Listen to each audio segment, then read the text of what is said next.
escalating conflict that is happening. Donald Trump is tweeting. Yes, actually, Ayatollah Khamenei was in his office every day, and several times the security asked him to move from his office to another city, and he refused. He said, if you could move 90 million Iranians to another city, I will move after 90 million. दोस्तों नमस्कार, आप देख रहे हैं special report. Khamenei ने क्यों चुनी शहादत और आखिर जीत किसकी हुई? अमेरिका और इजराइल की साझा रणनीति के बाद ईरान पर बढ़ते दबाव, हमलों और प्रतिबंधों ने यह सवाल खड़ा कर दिया है, आखिर इस टकराव में फ़ायदा किसका हुआ? क्या रिजीम चेंज यानी सत्ता परिवर्तन की योजना कामयाब हो सकी? और क्या इजराइल अपने मकसद में सफल रहा है? ईरान के सर्वोच्च नेता आयतुल्लाह अली खामनेई को उनके समर्थक ऐसे नेता के रूप में पेश करते हैं जिन्होंने कठिन परिस्थितियों में पीछे हटने के बजाय डटे रहने का संदेश दिया। शहादत चुनने की बात दरअसल एक प्रतीकात्मक अभिव्यक्ति है, जिसका मतलब है खतरे और दबाव के बीच भी अपने पद और विचारधारा से समझौता न करना। बताया जाता है कि सुरक्षा कारणों से उन्हें सुरक्षित स्थान पर जाने की सलाह भी दी गई थी, लेकिन उन्होंने संकट की घड़ी में जनता के साथ खड़े रहने का संदेश देना उचित समझा। समर्थकों के लिए यह प्रतिरोध और कुर्बानी की एक मिसाल ही है। रणनीतिक स्तर पर देखें तो विश्लेषकों का मानना है कि अमेरिका और इजराइल का मुख्य उद्देश्य ईरान के परमाणु कार्यक्रम और उसके क्षेत्रीय प्रभाव को सीमित करने का रहा है। आर्थिक प्रतिबंध, कूटनीतिक दबाव और सुरक्षा कार्रवाइयों के जरिए ईरान को अंतर्राष्ट्रीय स्तर पर अलग थलग करने की कोशिशें भी इस दौरान की जाती रही हैं। लेकिन क्या ईरान झुका? अब तक की तस्वीर बताती है कि सत्ता संरचना कायम है और नेतृत्व में नियंत्रण बनाए रखा है, यानी पूर्ण तख्तापलट या सत्ता परिवर्तन संभव नहीं हो सका। उधर इजराइल का दावा है कि उसने अपनी राष्ट्रीय सुरक्षा के हितों की रक्षा की है। हालांकि ईरान का क्षेत्रीय प्रभाव पूरी तरह खत्म नहीं हुआ। मध्य पूर्व में शक्ति संतुलन अभी भी जटिल बना हुआ है। यह संघर्ष सिर्फ सैन्य नहीं बल्कि कूटनीतिक और वैचारिक भी है।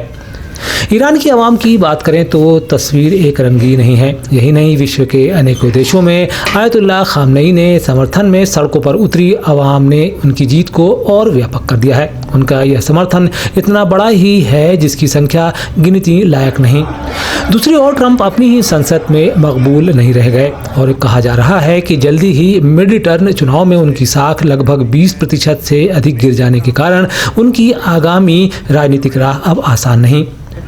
विपक्षी नेता कमला हैरिस को इस बारे में सुना जा सकता है। Donald Trump has dragged us into a war the American people do not want. He has put American troops in harm's way. I unequivocally oppose this war of choice, and everyone should.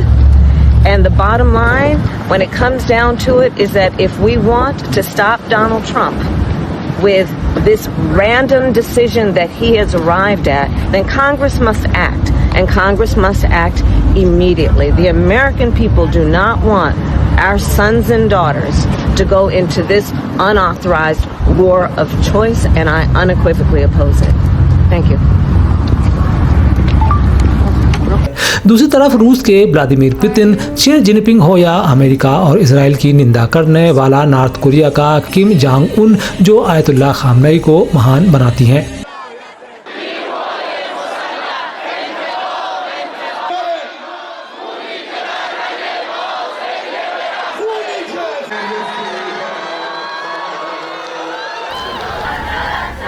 वैश्विक स्तर पर पाकिस्तान की आवाम का सड़कों पर प्रदर्शन हो या भारत के अलग अलग हिस्सों में अलग अलग समुदाय की आयतुल्लाह खामनेई के प्रति मोहब्बत, उनकी शहादत का दर्द या उनकी मकबूलियत को बयान करता है। बड़ी संख्या में लोग नेतृत्व के समर्थन में सड़कों पर उतरते हैं और इसे आत्मसम्मान की लड़ाई बताते हैं।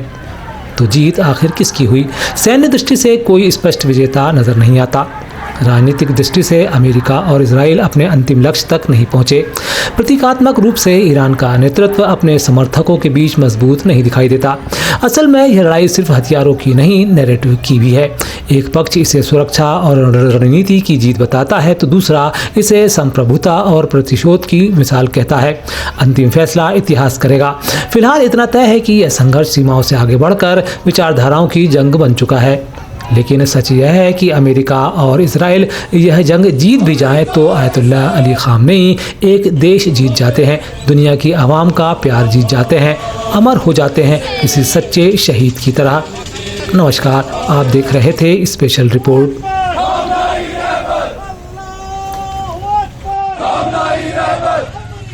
मुर्दाबाद